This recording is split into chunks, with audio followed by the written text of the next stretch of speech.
ಜಪಿಸ್ಬೇಕು. ಅದಕ್ಕೆ ಕೈಯಲ್ಲಿ ದೇವರ ಅಕ್ಷಮಾಲೆಯನ್ನು ಹಿಡ್ಕೊಂಡಿದ್ದು ನಮ್ಮ ಕೈಯಲ್ಲಿ.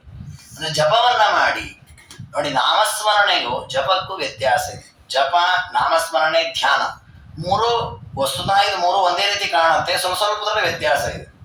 ನಾಮಸ್ಮರಣೆ ಅಂದ್ರೆ ಇದನ್ನ ನೀವು ಯಾವಾಗ ಮಾಡ್ಬೋದು, ಹೇಗೂ ಮಾಡ್ಬೋದು, ಅದಕ್ಕೆ ಏನು ಸಮಸ್ಯೆ ಇಲ್ಲ. ರಾಮ ಕೃಷ್ಣ ಅಂತ ಹೇಳಿ ನಾಮಸ್ಮರಣೆ ಮಾಡ್ತಾ ಇರೋದು. ಬಟ್ ದೇವರಲ್ಲಿ ಭಕ್ತಿ ಇರಬೇಕು, ಆ ಅರ್ಥ ಚಿಂತನೆ ಮಾಡ್ತಾ ಮಾಡುವಂಥ. ಇನ್ನು ಜಪ ಅಂತ ಆಗಬೇಕಾದ್ರೆ ಯಾವ್ಯಾವುದೋ ದೇವರ ಹೆಸರುಗಳನ್ನ ಜಪ ಮಾಡ್ಲಿಕ್ಕೆ ಬರಲ್ಲ. ಯಾವುದನ್ನ ಮಂತ್ರ ಅಂತ ಶಾಸ್ತ್ರಗಳಲ್ಲಿ ದಾಖಲೆ ಮಾಡಿದ್ದಾರೆ ಅದಕ್ಕೆ ಅಷ್ಟಾಕ್ಷರನೋ ಷಡಕ್ಷರನೋ ಅಂತ ಅದಕ್ಕೆ ಒಂದು ವ್ಯವಸ್ಥೆ ಮಾಡಿರ್ತಾರೆ. ಅದಕ್ಕೊಂದು ನ್ಯಾಸ ಇರುತ್ತದೆ, ಅದಕ್ಕೊಂದು ಧ್ಯಾನ ಶ್ಲೋಕ ಇರುತ್ತದೆ.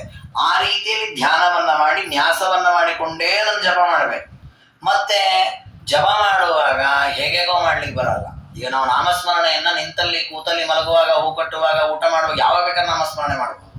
ಜಪ ಹಾಗೆ ಮಾಡ್ಲಿಕ್ಕೆ ಬರಲ್ಲ. ನನಗೆ ಊಟ ಮಾಡ್ತಾ ಇದ್ದೆ, 5 ನಿಮಿಷ ಗ್ಯಾಪ್ ಇದೆ, ಅನ್ನ ಸಾರು ಬಡಿಸೋದು ಟೈಮ್ ಆಗುತ್ತೆ, ಒಂದಷ್ಟು ಗಾಯತ್ರಿ ಮಾಡಿಬಿಡ್ತೀವಿ, ಮಾಡ್ಲಿಕ್ಕೆ ಬರಲ್ಲ. ಅವಾಗ ನೀವು ಬೇಕಾದ್ರೆ ರಾಮ ರಾಮ ಗೋವಿಂದ ಗೋವಿಂದ ಅದು 10 ಬಾರಿ ಜಪ ಮಾಡಿ, ಸ್ಮರಣೆ ಮಾಡಿ, ಸಮಸ್ಯೆ ಇಲ್ಲ. ಜಪ ಮಾಡ್ಬೇಕಾದ್ರೆ ಮಾತ್ರ ಅದಕ್ಕೊಂದು ನ್ಯಾಸ ಇದೆ, ಅದಕ್ಕೊಂದು ಆಸನ ಇದೆ, ಸಂಕಲ್ಪ ಮಾಡಿ ಹಾಗೆ ಕುತ್ಕೊಂಡು ಅದನ್ನೇ ಪ್ರತ್ಯೇಕವಾಗಿ ಜಪ ಮಾಡಿ. ಧ್ಯಾನ ಅಂದ್ರೆ ಇದೆರಡೂ ಮೀರಿದ್ದದು. ಅಂದ್ರೆ ಒಂದು ಸ್ಥಿರವಾಗಿ ಒಂದು ಕಡೆ ಕುಳಿತುಕೊಂಡು ದೇವರ ರೂಪವನ್ನು ತಿಳ್ಕೊಳ್ಳೋದು. ಅಲ್ಲಿ ನೀವು ದೇವರ ರೂಪವನ್ನು ಚಿಂತನೆ ಮಾಡೋದೇ ಅದು. ಅಲ್ಲಿ ಮತ್ತೆ ಎಷ್ಟು ಸಂಖ್ಯೆ ಅಂತಿಲ್ಲ ನೋಡಿ. ಜಪ ಮಾಡುವಾಗ ಸಂಖ್ಯೆ ಬೇಕು.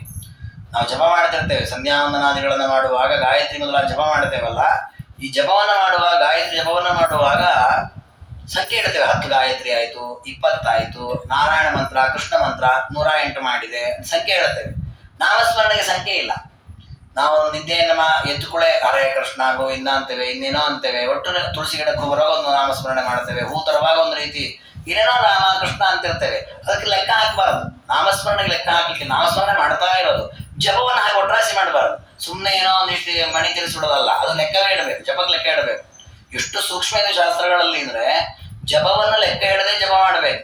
ಅಂದ್ರೆ 10, 20, 100, 1000 ಅಂತ ಯಾರಿಗೂ ಹೇಳಬಾರದು. ನಮ್ಮಲ್ಲಿ ಉಲ್ಟಾ ಇದೆ. ಜಪ ಮಾಡಕ್ಕೆ ಮೈ ಮೇಲೆ ಹೆಚ್ಚಿಲ್ಲದೆ ಜಪ ಮಾಡ್ತಾನೆ. ಕೇಳಿದಾಗೆ ನಾನು 1008 ಮಾಡ್ತೀನಿ, 100 ಹೇಳ್ಕೊಂಡ್ ಬರ್ತಾನೆ ಬೇಕಾದ್ರೆ, ಪುಣ್ಯ ರಾಸ ಆಗತ್ತೆ. ಹೇಳಬಾರದು, ಲೆಕ್ಕ ಹಿಡಿದು ಮಾಡ್ಬೇಕು. ಇದು ಜಪದ ವ್ಯವಸ್ಥೆ.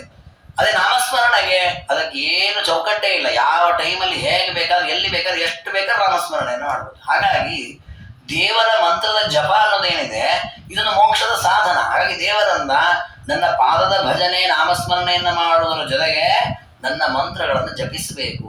ಅಂದ್ರೆ ನಿಮ್ಮ ನಿಮ್ಮ ಯೋಗ್ಯತೆಗೆ ಏನಿದೆ ಅದರ ತಕ್ಕಾಗಿ ಜಪ ಮಾಡ್ರಿ ಅಂತಾನೆ ದೇವರು. ನಿಮಗೆ ವೇದಾಧ್ಯಯನ ಅಧಿಕಾರ ಇದೆ, ಒಳ್ಳೆ ರೀತಿಯಲ್ಲಿ ಪಾಂಡಿತ್ಯ ಅಥವಾ ಒಳ್ಳೆ ಗುರುಗಳ ಅನುಗ್ರಹ ಇದೆ ಅಂದ್ರೆ ಅಷ್ಟಮಹಾಮಂತ್ರಗಳು, ಬೇರೆ ಬೇರೆ ಮಂತ್ರಗಳನ್ನೆಲ್ಲ ಜಪ ಮಾಡಿ. ನಮಗಷ್ಟು ಅಧಿಕಾರ ಇಲ್ಲ, ಬರೀ ಕೃಷ್ಣ ಮಂತ್ರ ಜಪ ಮಾಡುವ ಅಧಿಕಾರ ಇದೆ, ಅಷ್ಟನ್ನ ಮಾಡಿ. ಇಲ್ಲ ರಾಮ ಮಂತ್ರ, ನಿಮಗೆ ಯಾವ ಮಂತ್ರವನ್ನು ಜಪ ಮಾಡ್ಲಿಕ್ಕೆ ಯೋಗ್ಯತೆ ಇದೆ ಆ ಮಂತ್ರವನ್ನು ಜಪ ಮಾಡಬೇಕು. ನನ್ನ ಮಂತ್ರಂ ಜಪ ಶಾಸ್ತ್ರ ಸಂಪದ ಮಥೋ ದಾಸ್ಯಾಮಿ ಭಾಗ್ಯೈ ಸಹ. ನನ್ನ ಮಂತ್ರವನ್ನು ಜಪ ಮಾಡುವುದ್ರ ಜೊತೆಗೆ ಯಾರು ನನ್ನ ಪಾದವನ್ನು ಗಟ್ಟಿಯಾಗಿ ಭಜನೆ ಮಾಡ್ತಾರೋ ನಾನು ಏನು ಮಾಡ್ತೇನೆ ಗೊತ್ತಾ? ಶಾಸ್ತ್ರ ಸಂಪದಂ ದಾಸ್ಯಾಮಿ. ಯಾರು ಯಾವಾಗ ಇಷ್ಟೆಲ್ಲ ಸಾಧನೆ ಮಾಡ್ತಾರೆ, ಶಾಸ್ತ್ರ ಹೇಳಿದ ರೀತಿಯಲ್ಲಿ ದೇವರನ್ನ ಸ್ಮರಣೆ ಮಾಡುವುದು, ದೇವರನ್ನ ತಿಳ್ಕೊಳ್ಳುವುದು, ಶಾಸ್ತ್ರ ಹೇಳಿದ ರೀತಿಯಲ್ಲಿ ದೇವರ ಧ್ಯಾನ ಮಾಡುವುದು, ಶಾಸ್ತ್ರ ಹೇಳಿದ ರೀತಿಯಲ್ಲಿ ದೇವರ ನಾಮಗಳನ್ನ, ಮುದ್ರೆಗಳನ್ನ, ಚಿಹ್ನೆಯನ್ನು ಧಾರಣೆ ಮಾಡುವುದು, ದೇವರ ಮಂತ್ರಗಳನ್ನು ಜಪ ಮಾಡುವುದು, ಇಷ್ಟೆಲ್ಲ ಸಾಧನೆಯನ್ನ ಮಾಡಿದ ವ್ಯಕ್ತಿಗೆ ದೇವರು ಏನು ಮಾಡ್ತಾನೆ? ತತ್ವಜ್ಞಾನವನ್ನು ಕರುಣಿಸ್ತಾನೆ. ನೋಡಿ, ತತ್ವಜ್ಞಾನ ಸುಲಭಕ್ಕೆ ಬರಲ್ಲ. ನಾವೇನ್ ಅನ್ಕೊಂಡ್ಬಿಡ್ತೇವೆ, ಜ್ಞಾನ ಬಂದ್ಬಿಡತ್ತೆ, ಪುಸ್ತಕ ಓದ್ರೆ ಯಾರ ಗುರುಗಳ ಹತ್ರ ಗುರುಗಳೇ ಪಾಠ ಹೇಳ್ತಾರೆ, ಜ್ಞಾನ ಬಂದ್ಬಿಡ್ತು ಅಂತ. ಜ್ಞಾನ ಬರಲ್ಲ. ತತ್ವಜ್ಞಾನ ಬರೋದು ಪರಮಾತ್ಮನ ಅನುಗ್ರಹವಾದಾಗಲೇ ತತ್ವಜ್ಞಾನ ಬರೋದು. ಇದನ್ನ ಭಾಗವತದಲ್ಲಿ ಹೇಳುತ್ತಾರೆ. ದಯೇದನಂತಹ ಸರ್ವಾತ್ಮನಾಶ್ರಿತ ಪದೋ ಇದು ನೆರವೇರೀಕ. ಪರಮಾತ್ಮ ಯಾರ ಮೇಲೆ ದಯೆಯನ್ನ ಮಾಡ್ತಾನೋ ಅವರಿಗೆ ತನ್ನ ತತ್ವಜ್ಞಾನ ಕೊಡ್ತಾನೆ. ಅದನ್ನು ಯಾರಿಗೆ ಕೊಡಲ್ಲ. ನಾವು ಎಷ್ಟು ಪುಸ್ತಕ ಓದ್ತೇವೆ, ಎಷ್ಟು ಜನರ ಸಂಘ ಮಾಡ್ತೇವೆ, ಎಷ್ಟು ಕ್ಷೇತ್ರ ಯಾತ್ರೆ ಮಾಡ್ತೇವೆ, ಎಷ್ಟು ತೀರ್ಥ ಸ್ನಾನ ಮಾಡಿದ್ವಿ, ಎಷ್ಟು ಪ್ರದಕ್ಷಿಣೆ ನಮಸ್ಕಾರ ಮಾಡಿದ್ವಿ, ಯಾವ ಲೆಕ್ಕಕ್ಕೆ ಬರಲ್ಲ. ದೇವರು ಯಾರಿಗೆ ತತ್ವಜ್ಞಾನ ಕೊಡಬೇಕು ಅಂತ ಇಷ್ಟಪಡ್ತಾನೋ ಅವರಿಗೆ ಜ್ಞಾನ ಕೊಡ. ಹಾಗೆ ನಾವು ಇದೆಲ್ಲ ಮಾಡಿ ವ್ಯರ್ಥ. ಇದೆಲ್ಲವೂ ಸಾರ್ಥಕವೇ. ಇದೆಲ್ಲ ದೇವರನ್ನು ಒಲಿಸ್ಕೊಳ್ಳಿಕ್ಕೆ, ದೇವರು ಒಲ್ದಾಗ ನಮ್ಗೆ ಅಜ್ಞಾನ ಬರುತ್ತೆ. ಹಾಗಾಗಿ ಹೇಳ್ತಾರೆ, ನೀನು ಶಾಸ್ತ್ರಗಳನ್ನ ಅವಲೋಕನ ಮಾಡಿ ಸರಿಯಾದ ರೀತಿಯಲ್ಲಿ ಪರಮಾತ್ಮನ ಆರಾಧನೆ ಮಾಡು, ದೇವರ ಮಂತ್ರವನ್ನು ಜಪ ಮಾಡು, ಧ್ಯಾನ ಮಾಡು, ಆಗ ದೇವರು ನಿನಗೆ ಶಾಸ್ತ್ರವನ್ನ ಕೊಡ್ತಾನೆ. ಶಾಸ್ತ್ರ ಸಂಪದ ಮಥೋ ದಾಸ್ಯಾಮಿ ಭಾಗ್ಯೈ ಸಹ. ಸರಿ, ಬರೀ ಶಾಸ್ತ್ರ ಕೊಟ್ರೆ ಏನ್ ಬಂತು ಪ್ರಯೋಜನ? ಹೀಗೆ ಶಾಸ್ತ್ರ ಗ್ರಂಥಗಳೆಲ್ಲ ಸಿಕ್ತು, ಜ್ಞಾನ ಬಂತು, ಮನೆಗೆ ತಿನ್ಲಿಕ್ಕೆ ಕೊಡ್ಲಿಕ್ಕೆ ಇಲ್ಲ, ನಾನು ಬಹಳ ಒದ್ದಾಡಬೇಕಾಗತ್ತೆ ಅನ್ನೋದಕ್ಕಿಂತ ಅಂತಾರೆ ರಾಜರು, ಭಾಗ್ಯೈ ಸಹ, ಭಾಗ್ಯ ಸಹಿತವಾಗಿ ಶಾಸ್ತ್ರ ಸಂಪತ್ತು ಕೊಡುತ್ತೆ. ಬರೀ ಜ್ಞಾನ ಮಾತ್ರ ಅಲ್ಲ, ಒಳ್ಳೆಯ ದುಡ್ಡು, ಒಳ್ಳೆಯ ಮನೆ, ಒಳ್ಳೆಯ ಜಾಗ, ಭೂಮಿ, ಒಳ್ಳೆಯ ವಸ್ತ್ರ, ಒಳ್ಳೆಯ ಆಹಾರ ತಿನ್ಲಿಕ್ಕೆ ಬೇಕಾಗುವಂತೆ ಇದೆಲ್ಲವನ್ನು ನಾನು ಕೊಡ್ತೇನೆ. ಇದನ್ನು ದೇವರು ಹೇಗೆ ತೋರಿಸ್ತಾ ಇದ್ದಾನೆ? ತನ್ನ ಕೈಯಲ್ಲಿ ಜ್ಞಾನ ಮುದ್ರೆಯನ್ನು ಹಿಡ್ಕೊಂಡಿದ್ದಾನೆ. ದೇವರಂದ ನನ್ನ ಪುಸ್ತಕವನ್ನು ಚೆನ್ನಾಗಿ ಓದ್ರಿ, ಆಮೇಲೆ ನನ್ನ ಮುದ್ರೆಯನ್ನು ಚೆನ್ನಾಗಿ ಧಾರಣೆ ಮಾಡಿ, ನನ್ನ ಪಾದವನ್ನು ಗಟ್ಟಿ ಹಿಡ್ಕೊಳ್ಳಿ, ನನ್ನ ಮಂತ್ರವನ್ನು ಜಪ ಮಾಡಿ, ನಾನು ಜ್ಞಾನ ಕೊಡ್ತೇನೆ. ಜ್ಞಾನ ಬಂದ ಮೇಲೆ ಜ್ಞಾನದಿಂದ ಪರಮಾತ್ಮನ ಪ್ರಸಾದ, ಪರಮಾತ್ಮನ ಪ್ರಸಾದದಿಂದ ಮೋಕ್ಷ. ತತ್ತತ್ವಾನ್ಯಪಿ ಬೋಧಯಾಮಿ ತದನು ಪ್ರಾಪ್ಯೋ ಮದಂಘ್ರಿರ್ಭವೇ. ತತ್ತತ್ವಾನ್ಯಪಿ ನೋಡಿ, ಶಾಸ್ತ್ರ ಗ್ರಂಥಗಳು ನಮಗೆ ಸಿಕ್ಕಿತು, ಅದರ ಅಧ್ಯಯನವನ್ನ ಮಾಡಿದ್ವಿ, ಅದರಲ್ಲಿರುವ ಸಾರದ ಬೋಧದ ಜ್ಞಾನ ನಮಗೆ ಉಂಟಾಯಿತು. ಅಂದ್ರೆ ಕೆಲವು ಬಾರಿ ಏನಾಗುತ್ತೆ ಅಂದ್ರೆ, ಎಷ್ಟೋ ವಿಷಯಗಳನ್ನ ಕೇಳಿರ್ತೇವೆ, ಇದ್ದಕ್ಕಿದ್ದಾಗ ಒಂದ್ ದಿವಸ ಅದರ ಪೂರ್ಣವಾದ ಮನವರಿಕೆ ಆಗುತ್ತೆ. ಇದು ಹೀಗೆ ಹೇಳಿದ್ದಾರೆ, ಸರಿ ಸರಿ ಅದರ ಸಮನ್ವಯ ಅರ್ಥ ಆಗತ್ತೆ. ಇದನ್ನ ಪರಮಾತ್ಮ ಬೋಧನೆ ಮಾಡುವುದು ಅಂತ ಶಾಸ್ತ್ರ ಹೇಳುತ್ತೆ. ಅದನ್ನ ಆಚಾರ್ಯ ಹೇಳ್ತಾರೆ, ಜ್ಞಾನ ಸ್ಫೂರ್ತಿ ಸದಾ ತಸ್ಮೈ ಹರಯೇ ಗುರವೇ ನಮಃ. ಲಕ್ಷ್ಮೀದೇವಿಯಿಂದ ಮೊದಲುಕೊಂಡು ಎಲ್ಲ ಜೀವರಿಗೂ ಕೂಡ ಜ್ಞಾನ ಸ್ಫೂರ್ತಿ ಅಂದ್ರೆ, ನಮ್ಗೆ ಎಷ್ಟೋ ವಿಷಯಗಳು ಗೊತ್ತಿರುತ್ತೆ, ಆ ಕ್ಷಣಕ್ಕದು ಪ್ರಕಟವಾಗಿ ಅದರ ಬಗ್ಗೆ ಸರಿಯಾದ ಜ್ಞಾನ ಬರಬೇಕು ಅಂದ್ರೆ ಒಳಗೆ ಪರಮಾತ್ಮ ಆ ಪ್ರೇರಣೆಯನ್ನ ಕೊಡಬೇಕು, ಬೋಧನೆಯನ್ನ ಮಾಡಬೇಕು.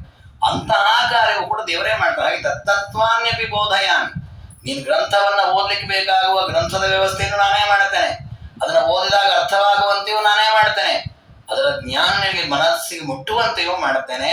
ಆಮೇಲೆ ಮದಂಘ್ರಿರ್ಭವೇತ್, ನನ್ನ ಪಾದವನ್ನೇ ಮುಟ್ಟಬಹುದು, ನೀನು ಪಾದವನ್ನು ಸೇರಬಹುದು. ಇತ್ಯಾಘೋಷಯತೀವ ಯಕ್ಕರಚೈ, ಈ ರೀತಿ ತನ್ನ ಕೈಗಳಿಂದಲೇ ಯಾರು ಸಾಧನ ಕ್ರಮವನ್ನ ಉಪದೇಶ ಮಾಡ್ತಾ ಇದ್ದಾನೋ ಅಂತಹ ವಾಜಿಭಕ್ತರು, ಹಯದ ಮುಖವನ್ನು ಹೊಂದಿರತಕ್ಕ ಹಯಗ್ರೀವ ದೇವರನ್ನ ನಾನು ಭಜನೆ ಮಾಡ್ತೇನೆ ಅಂತ ವಾದಿರಾಜ ಗುರು ಸಾರ್ವಭೌಮರು ಈ ಶ್ಲೋಕದಲ್ಲಿ ಹಯಗ್ರೀವ ದೇವರನ್ನ ವರ್ಣನೆ ಮಾಡಿದ್ದಾರೆ. ಇದು ನಮ್ಮ ನಿತ್ಯದ ಅನುಷ್ಠಾನಕ್ಕೆ ಒಂದು ಮಾರ್ಗದರ್ಶಿ. ನಾವು ಹೇಗಿರಬೇಕು, ಹೇಗೆ ದೇವರ ಪೂಜಾದಿಗಳನ್ನ ಮಾಡಬೇಕು, ನಮ್ಮ ಕರ್ತವ್ಯ ಕರ್ಮಗಳನ್ನು ಹೇಗೆ ಮಾಡಬೇಕು, ನಮ್ಮ ಆಚಾರ ಮುದ್ರಾಧಾರಣಾದಿಗಳು, ವಿಶೇಷವಾಗಿ ಪರಮಾತ್ಮನ ನಾಮಸ್ಮರಣ, ಪರಮಾತ್ಮನ ಮಂತ್ರದ ಜಪ, ಪರಮಾತ್ಮನ ಪಾದದ ದರ್ಶನ ಇತ್ಯಾದಿಗಳ ಮಹತ್ವವನ್ನ ಈ ಒಂದು ಶ್ಲೋಕದ ಮೂಲಕ ತಿಳಿಸಿಕೊಟ್ಟಿದ್ದಾರೆ. ಅದಾದ ಮೇಲೆ ಮುಂದೆ ಮತ್ತೊಂದು ಶ್ಲೋಕದಲ್ಲಿ ಹಯಗ್ರೀವ ದೇವರನ್ನ ವರ್ಣನೆ ಮಾಡ್ತಾರೆ. ಹಯಗ್ರೀವ ದೇವರು ಅವರನ್ನು ನಾನು ಆಶ್ರಯಿಸ್ತೇನೆ ಅಂತಾರೆ ವಾದಿರಾಜರು. ಶ್ರೇಯೇ ಹಯ ಮುಖಂ ಶ್ರಾವ್ಯ ಕಾವ್ಯ ಮಾರ್ಗ ಸಮಾಪ್ತಯೇ ಸರಾಗ ಯೋಗಿ ಪೋಗೋಕ್ತ ಸ್ತೋತ್ರ ತೋತ್ರವಶಂ. ನಾನು ಹಯಗ್ರೀವ ದೇವರನ್ನ ಆಶ್ರಯಿಸ್ತೇನೆ. ಯಾಕೆಂದ್ರೆ ಹಯಗ್ರೀವ ದೇವರ ಬಗ್ಗೆ ಹೇಳುವಾಗ ಮಧ್ವಾಚಾರ್ಯ ಹೇಳುತ್ತಾರೆ, ದೇವರ ರೂಪಗಳಲ್ಲಿ ಜ್ಞಾನವನ್ನ ಪ್ರದರ್ಶನ ಮಾಡಲಿಕ್ಕೆ ಬಂದ ಕೆಲವು ರೂಪಗಳಿದೆ. ರಾಮ, ಕೃಷ್ಣ, ನರಸಿಂಹಾದಿ ರೂಪಗಳು, ಇದು ಬಲ ಪ್ರದರ್ಶನ ಮಾಡಲಿಕ್ಕೆ ಬಂದ ರೂಪಗಳು. ಜ್ಞಾನವನ್ನ ಪ್ರದರ್ಶನ ಮಾಡಲಿಕ್ಕೆ ಬಂದ ರೂಪಗಳು ಕೆಲವು, ಯಾವುದು ವೇದವ್ಯಾಸ, ಹಯಗ್ರೀವ, ದತ್ತಾತ್ರೇಯ ಮೊದಲಾದವು, ಕಪಿಲ. ಹಾಗೆ ದೇವರ ರೂಪಗಳಲ್ಲಿ ಬಲ ಪ್ರದರ್ಶನ, ಬಲವನ್ನ ಜಗತ್ತಿಗೆ ತೋರಿಸಿರತಕ್ಕ ರೂಪಗಳೇನಿದೆ ಅವುಗಳ ಉಪಾಸನಾದಿಗಳಿಂದ ನಮಗೂ ಒಳ್ಳೆ ಬಲ ಬರುತ್ತೆ, ದುಷ್ಟಶಕ್ತಿ ನಿವಾರಣೆ ಇತ್ಯಾದಿ ಫಲಪ್ರಾಪ್ತಿಯಾಗುತ್ತೆ. ದೇವರ ಜ್ಞಾನವನ್ನ ಕೊಡ್ಲಿಕ್ಕೆ ಬಂದ ರೂಪಗಳೇನಿದೆ, ಅದೇ ಧನ್ವಂತರಿ, ದತ್ತಾತ್ರೇಯ, ವೇದವ್ಯಾಸ, ಹಯಗ್ರೀವ ಇತ್ಯಾದಿ ರೂಪಗಳು, ಇದರ ಉಪಾಸನೆಯಿಂದ ಉತ್ತಮವಾದ ತತ್ವಜ್ಞಾನ ಪ್ರಾಪ್ತಿಯಾಗುತ್ತೆ. ಹಾಗಾಗಿ ನಾವು ದೇವರನ್ನು ಯಾವ ರೀತಿ ಉಪಾಸನೆ ಮಾಡ್ತೀವೋ ಆ ರೀತಿ ಫಲ. ಯಥಾ ಉಪಾಸತೆ ತಥೈವ ಭವತಿ. ಹಾಗೆ ಜ್ಞಾನೋಪದೇಶ ಕೊಡ್ಲಿಕ್ಕೆ ಬಂದ ರೂಪದ ಉಪಾಸನೆಯಿಂದ ನಮಗೂ ಒಳ್ಳೆಯ ಜ್ಞಾನ ಪ್ರಾಪ್ತಿ ಆಗತ್ತೆ. ಹಾಗಾಗಿ ದೇವರನ್ನ ಹಯಗ್ರೀವ ರೂಪವನ್ನ ನಾವು ಆರಾಧನೆ ಮಾಡಿದ್ರೆ ಒಳ್ಳೆಯ ಜ್ಞಾನ ಬರುತ್ತೆ. ಅಲ್ಲ, ಜ್ಞಾನ ಯಾಕೆ ಬೇಕು ಅಂದ್ರೆ, ಇವರಿಗೆ ಕಾವ್ಯ ಬರಿತಾ ಇದ್ದಾರೆ. ಕಾವ್ಯ ಬರಿಬೇಕು ಅಂತ ಆದ್ರೆ ಅದು ಸಾಮಾನ್ಯ ಕೆಲಸ ಅಲ್ಲ. ಯಾಕೆ? ಒಂದು, ತಾವೇ ಸ್ವಂತ ವಾಕ್ಯದಲ್ಲಿ ಬರಿಬೇಕು, ಇದೇ ದೊಡ್ಡ ಶ್ರಮದ ಕೆಲಸ. ಎರಡನೇದು ಶ್ಲೋಕಬದ್ಧವಾಗಿ, ಅಂದ್ರೆ ಆ ಛಂದಸ್ಸಿಗೆ ಅನುಗುಣವಾಗಿ ಬರ್ಕೊಂಡು ಹೋಗ್ಬೇಕು. ಜೊತೆಗೆ ಅದು ವರ್ಣನೆ ಇರಬೇಕು. ಸುಮ್ಮನೇನೋ ಇವರಪ್ಪ ಇವನು, ಇವ್ರ ಮಗ, ಇವ್ರು ಹೀಗೊಂದ್ರು, ಇಲ್ಲಿ ಹೋದ್ರು, ಹೀಗಾದ್ರು ಅಂತ ಬರೀ ಕಥೆ ಬರೆದ್ಬಿಟ್ರೆ ಆಗ್ಲಿಲ್ಲ. ಅದಕ್ಕೆ ವರ್ಣನೆ ಇರಬೇಕು, ಚಮತ್ಕಾರ ಇರಬೇಕು, ಅಲಂಕಾರ ಇರಬೇಕು, ಪ್ರಾಸಾದಿಗಳು ಬರಬೇಕು. ಹಾಗಾಗಿ ಇದಕ್ಕೆಲ್ಲ ಬಹಳ ದೊಡ್ಡ ಜ್ಞಾನ ಬೇಕು. ಹಾಗಾಗಿ ಅಂತಹ ದಿವ್ಯವಾದ ಜ್ಞಾನ ಹಯಗ್ರೀವ ದೇವರಿಂದ ಬರ್ತದೆ. ಯಾಕೆ? ಹಯಗ್ರೀವ ದೇವರು ಜ್ಞಾನವನ್ನು ಕೊಡತಕ್ಕ ರೂಪ. ಹಾಗಾಗಿ ಶ್ರಾವ್ಯ ಕಾವ್ಯ ಮಾರ್ಗ ಸಮಾಪ್ತ, ಈ ಶ್ರಾವ್ಯ ಕೇಳಲಿಕ್ಕೆ ಅತ್ಯಂತ ಇಂಪಾದಂತಹ ಈ ದೊಡ್ಡದಾದ ರುಕ್ಮಿಣೀಶ್ವರಿ ಎಂಬಂತಹ ಕಾವ್ಯವನ್ನ ಸಂಪೂರ್ಣವಾಗಿ ಬರೀಲಿಕ್ಕೋಸ್ಕರವಾಗಿ ನಾನು ಹಯಗ್ರೀವ ದೇವರನ್ನ ಆಶ್ರಯಿಸ್ತೇನೆ. ಅಲ್ಲ, ಹಯಗ್ರೀವ ದೇವ್ರ ನೀವೇನೋ ಆಶ್ರಯಿಸ್ತೀರಿ, ಹಯಗ್ರೀವ ದೇವ್ರು ನಿಮ್ಗೆ ಸಿಗಬೇಕಲ್ಲ, ಹೊರೋಡ್ ಹೋಗ್ಬಿಟ್ರೆ. ಅದಕ್ಕೆ ಹೇಳ್ತಾರೆ, ಹಯಗ್ರೀವ ದೇವರು ಅಂದ್ರೆ ಏನೋ ಕುದುರೆ ಮುಖದವನು. ಕುದುರೆಯನ್ನ ಹಗ್ಗದಿಂದ ಕಟ್ಟಿಬಿಟ್ರೆ ಅದರ ಲಗಾಮ್ ಕೈಲಿ ಹಿಡ್ಕೊಂಡ್ಬಿಟ್ರೆ ಅದೆಲ್ಲ ಓಡ್ ಹೋಗಲ್ಲ. ಹಾಗೆ ಹಯಗ್ರೀವ ನಾನು ಲಗಾಮ್ ಕಟ್ಟಿ ಹಿಡ್ಕೊಂಡಿದ್ದೇನೆ ಅಂತ ರಾಜರು. ಹೇಗೆ ಕಟ್ಟಿ ಹಿಡ್ಕೊಳ್ಳೋದು? ಸರಾಗ ಯೋಗಿ ಪೂಗೋಕ್ತ ಸ್ತೋತ್ರ ತೋತ್ರ ವಶಂ. ಅದು ಹೇಗೆ ಆ ಹಗ್ಗಕ್ಕೆ, ಕಷಾಕ್ಕೆ ಅದು ವಶವಾಗತ್ತೆ ಕುದುರೆ. ಈ ಕುದುರೆ ಹಯಗ್ರೀವ ದೇವರೆಂಬ ಕುದುರೆ ಭಕ್ತರು ಭಕ್ತಿಯಿಂದ ಮಾಡುವ ಸ್ತೋತ್ರಕ್ಕೆ ವಶನಾಗಿ ಬಿಡ್ತಾನೆ. ಹಾಗಾಗಿ ನಾನು ಆ ಸ್ತೋತ್ರವನ್ನ ಮಾಡಿ ಹಯಗ್ರೀವರನ್ನು ಒಲಿಸಿಕೊಂಡು ಅವರ ಮೂಲಕ ಈ ಕಾವ್ಯವನ್ನ ಬರೀತೇನೆ ಅಂತ. ಅಂದ್ರೆ ಹಯಗ್ರೀವ ದೇವರನ್ನ ನಾವು ಆಶ್ರಯಿಸಿದ್ರೆ ದಿವ್ಯವಾದ ಜ್ಞಾನ ಪ್ರಾಪ್ತಿ ಆಗತ್ತೆ ಅಂತ ತಿಳಿಸ್ತಾರೆ, ಒಂದು ಅಂಶ. ಎರಡನೇದ್ದು, ಹಯಗ್ರೀವರನ್ನು ಒಲಿಸ್ಕೊಳ್ಳಿಕ್ಕಿರುವ ಮಾರ್ಗ ಅಂದ್ರೆ ದೇವರನ್ನ ಒಲಿಸ್ಕೊಳ್ಳಿಕ್ಕಿರುವ ಮಾರ್ಗ ಭಕ್ತಿಯಿಂದ ನಾವು ಮಾಡಬೇಕಾದ ಸ್ತೋತ್ರ. ನಾವು ಬೇರೆ ಏನು ಮಾಡೋದು ಬೇಡ. ನಾವು ಸಾಮಾನ್ಯವಾಗಿ ಮನೆಯಲ್ಲೆಲ್ಲ ಹೇಳ್ತಿರ್ತೇವೆ, ಎಲ್ಲ ಅನುಕೂಲ ಇದಪ್ಪ, ಏನು ನಾವು ಬೇರೆ ಏನು ಬೇಕಂತ ಕೇಳಲ್ಲ, ಮಕ್ಕಳು ದೇವರೆಲ್ಲ ಚೆನ್ನಾಗಿಟ್ಟಿದ್ದಾನೆ, ಒಂದು ಒಳ್ಳೆ ಮಾತಾಡ್ಕೊಂಡಿದ್ರೆ ಸಾಕು, ಮಕ್ಕಳು ಅವ್ರು ಬೇರೆ ಗಲಾಟೆ ಮಾಡ್ಕೊಳ್ಳೋದು ಇದ್ರೆ ಸಾಕು ಮನೆಯಲ್ಲಿ.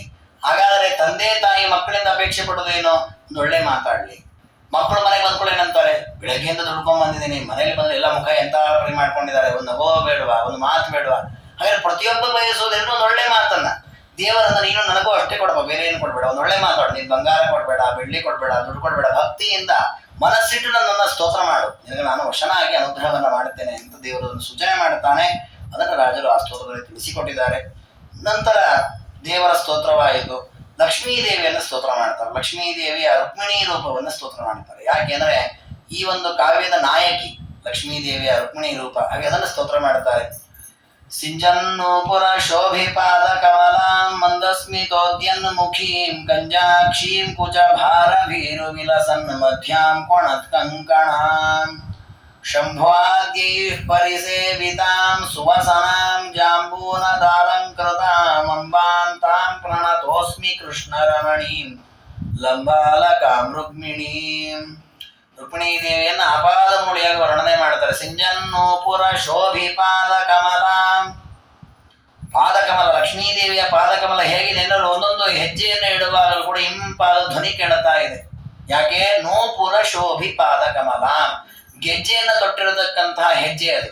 ಹಾಗೆ ಒಂದೊಂದು ಹೆಜ್ಜೆಯವರು ಇಡುವಾಗಲೂ ಕೂಡ, ಅವರ ಪಾದದ ಒಂದೊಂದು ಹೆಜ್ಜೆ ಇಡುವಾಗಲೂ ಕೂಡ ಆ ಗೆಜ್ಜೆಗಳು ಶಬ್ದ ಮಾಡುತ್ತವೆ. ಅಂದ್ರೆ ಲಕ್ಷ್ಮೀದೇವಿ ಬರ್ತಾ ಇದ್ದಾಳೆ ಅಂತ ಗೊತ್ತಾಗತ್ತೆ. ಇದು ಕೂಡ ನಮಗೊಂದು ಪಾಠ. ನಾವು ನಮ್ಮ ಹೆಣ್ಣುಮಕ್ಕಳು ಹೇಗಿರಬೇಕು, ಕಾಲಿಗೆ ಗೆಜ್ಜೆ ಹಾಕೊಳ್ಬೇಕು, ಅದು ಹೆಣ್ಣುಮಕ್ಕಳ ಒಂದು ಅಲಂಕಾರ, ಅದನ್ನು ತೋರಿಸ್ಕೊಡ್ತಾ ಇದ್ದಾರೆ ರುಕ್ಮಿಣೀದೇವಿ. ಮಂದಸ್ಮಿತೋದ್ಯನ್ನ ಮುಖಿ, ಮಂದಹಾಸದಿಂದ ಕೂಡಿರತಕ್ಕಂತಹ ಮುಖ. ಲಕ್ಷ್ಮೀದೇವಿಯ ಮುಖದಲ್ಲಿ ಕುಗ್ಗಿ ಹೋದ ಮುಖ, ಅಸಮಾಧಾನ ಮುಖ, ಅಳುವ ಮುಖ ಇಲ್ಲವೇ ಇಲ್ಲ. ಮಂದಸ್ಮಿತೋದ್ಯನ್ ಮುಖಿ, ಮಂದಸ್ಮಿತದಿಂದ ಕೂಡಿರತಕ್ಕ ಮುಖ.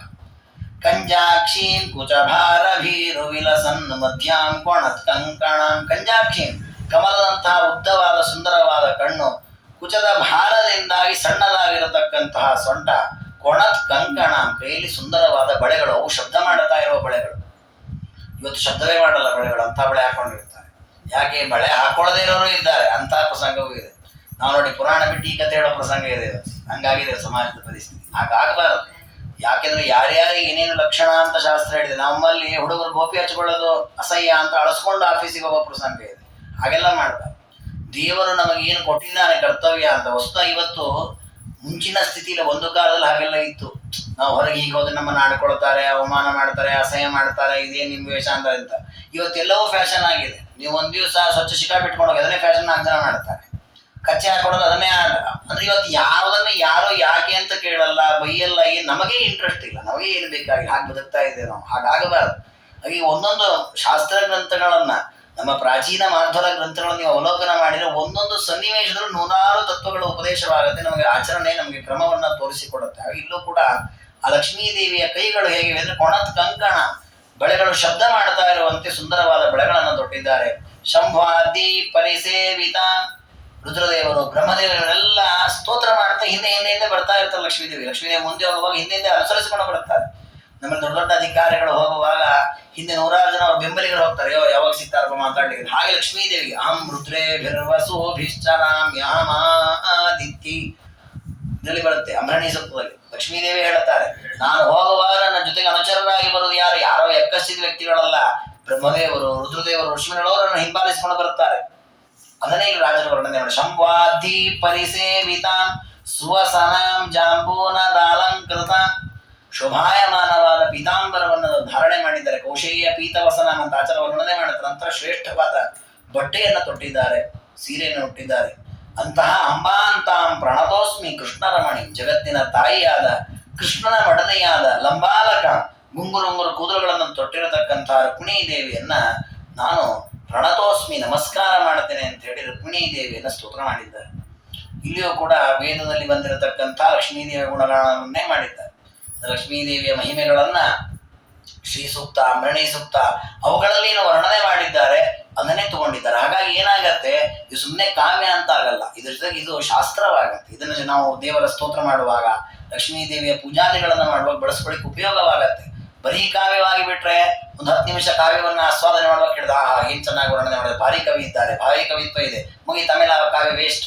ಇದು ಹಾಗಲ್ಲ. ಇದು ನಮಗೆ ನಿತ್ಯದಲ್ಲಿ ದೇವರ ಚಿಂತನೆ ಮಾಡುವಾಗ ಲಕ್ಷ್ಮೀ ದೇವಿಯ ಅನುಸಂಧಾನಕ್ಕೆ ಪೋಷಕವಾಗುವಂತೆ ಲಕ್ಷ್ಮೀ ದೇವಿಯ ಚಿಂತನೆಯನ್ನ ಮಾಡಿದ್ದಾರೆ. ನೋಡಿ, ಕೃಷ್ಣ ರಮಣೀಂ ರುಕ್ಮಿಣಿ, ನೋಡಿ ನೀಮ್ ನೀಮ್ ಅಂತ ಇದು ಪ್ರಾಸ, ವೃತ್ತಿನುಪ್ರಾಸ ಅಂತ ಕರೀತಾರೆ. ಕಾವ್ಯಗಳಲ್ಲಿ ಆ ರೀತಿಯ ಶಬ್ದಗಳನ್ನು ಜೋಡಣೆ ಮಾಡಬೇಕು. ಆ ರೀತಿಯಲ್ಲಿ ಅವರು ಲಕ್ಷ್ಮೀ ದೇವಿಯನ್ನು ಸ್ತೋತ್ರ ಮಾಡ್ತಾರೆ. ಈ ರೀತಿ ಲಕ್ಷ್ಮೀ ದೇವಿಯ ಸ್ತೋತ್ರ ಮಾಡಿದ ಮೇಲೆ ಮುಂದೆ ದೇವರಾಯಿತು, ಲಕ್ಷ್ಮೀ ದೇವಿ ಆಯಿತು, ಮುಖ್ಯ ಪುರಾಣ ದೇವರು. ಮುಖ್ಯ ಪುರಾಣ ದೇವರಲ್ಲೂ ತಮಗೆ ಅತ್ಯಂತ ಆರಾಧ್ಯರಾದವರು ಮಧ್ವಾಚಾರ್ಯರು, ತಮ್ಮ ಪರಂಪರೆಯ ಮೂಲ ಪುರುಷರವರು. ಹಾಗಾಗಿ ಮಧ್ವಾಚಾರ್ಯರನ್ನ ಸ್ತೋತ್ರ ಮಾಡುತ್ತಾರೆ. ಸತ್ಸಂಗಮಾನಸ ಸರೋವರ ಮಧ್ಯವರ್ತಿ ಕೃಷ್ಣಾಂಘ್ರಿಚಾರು ಕಮಲಾರ್ಪಿತ ಚಿತ್ತವೃತ್ತಿ ಶಾಸ್ತ್ರಾತಿ ಮಂಜುಪದ ರಂಜಿತ ರಮ್ಯ ಸಂಸದ್ ಆಸ್ಮಾಗರತ್ ಸರಸಿಜೇಸ್ತು ಸಮಧ್ವಹಂಸ. ಮಧ್ವಾಚಾರ್ಯರು ಒಂದು ಹಂಸ ಅಂತ ವರ್ಣನೆ ಮಾಡುತ್ತಾರೆ. ಆ ಹಂಸವನ್ನ ಪ್ರಾರ್ಥನೆ ಮಾಡ್ತಾರೆ. ಏನಂತಂದ್ರೆ, ನೀನು ಮಾನಸ ಸರೋವರದಲ್ಲಿ, ಹಂಸ ಪಕ್ಷಿಗೆ ಒಂದು ಕ್ರಮ ಇದೆ. ನಾವು ಸಾಮಾನ್ಯ ಇವತ್ತೆಲ್ಲಾದ್ರೂ ನಿಮಗೆ ಯಾವ್ದಾದ್ರು ಝೂ ಅಲ್ಲೋ ಅಥವಾ ಎಲ್ಲಾದ್ರೂ ಒಂದು ಕಡೆಯಲ್ಲಿ ನಿಮಗೆ ಹಂಸ ಅಂತ ಯಾರು ತೋರಿಸಿದ್ರೆ ಅದು ಸುಳ್ಳು ಅಂತ ಅರ್ಥ. ಹಂಸ ಇಲ್ಲೆಲ್ಲೂ ಬರಲ್ಲ ನಿಮಗೆ. ಹಂಸ ಇರೋದು ಮಾನಸ ಸರೋವರದಲ್ಲಿ ಇರ್ತದೆ, ಅದು ಬೇರೆ ಎಲ್ಲೂ ಕಡೆ ಬರಲ್ಲ.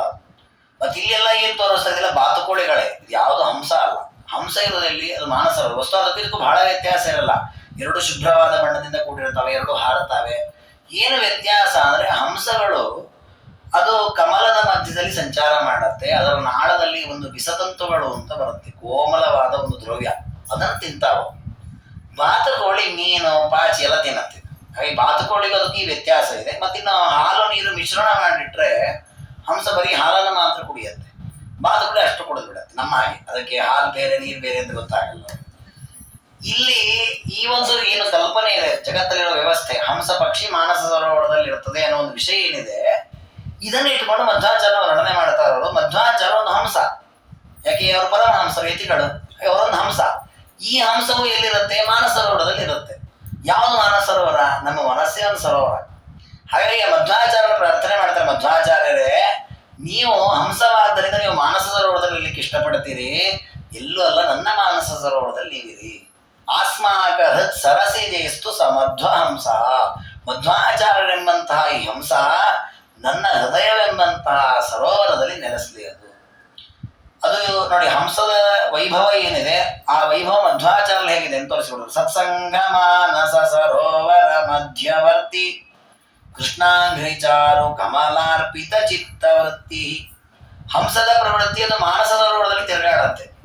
ಹಂಸ ಕಮಲದ ಮಧ್ಯದಲ್ಲಿ ಇರುತ್ತದೆ, ಕಮಲದಲ್ಲಿ ಆಸಕ್ತವಾಗಿರುತ್ತೆ. ಯಾಕೆ? ಅದರ ಮಧ್ಯದ ನಾಳದಲ್ಲಿರೋ ಬಿಸತನ್ನು ತಿನ್ನಬೇಕು ಅಂತ. ಇವರು ಹಾಗೆ ಇದ್ದಾರಂತೆ ಮಧ್ವಾಚಾರ್ಯರು. ಯಾಕೆ? ಮಧ್ವಾಚಾರ್ಯರು ಮಾನಸ ಸರೋವರಕ್ಕೆ ಹೋಗಲ್ಲ, ಅವ್ರು ಇರೋದಿಲ್ಲೇ. ಆದರೆ ಸತ್ಸಂಗ ಮಾನಸ, ಸಜ್ಜನರ ಮನಸ್ಸುಗಳ ಮಧ್ಯದಲ್ಲಿ ಯಾವಾಗಲೂ ಮಧ್ವಾಚಾರ್ಯ ಇರ್ತಾರೆ. ಅವ್ರು ದುರ್ಜನರ ಹತ್ರ ಹೋಗೋದೇ ಇಲ್ಲ, ಸಜ್ಜನರ ಮಧ್ಯದಲ್ಲಿಯೇ ವಾಸ ಮಾಡಿರ್ತಾರೆ. ಇನ್ನು ಆ ಹಂಸ ಕಮಲದಲ್ಲಿ ಆಸಕ್ತವಾಗಿರುತ್ತೆ.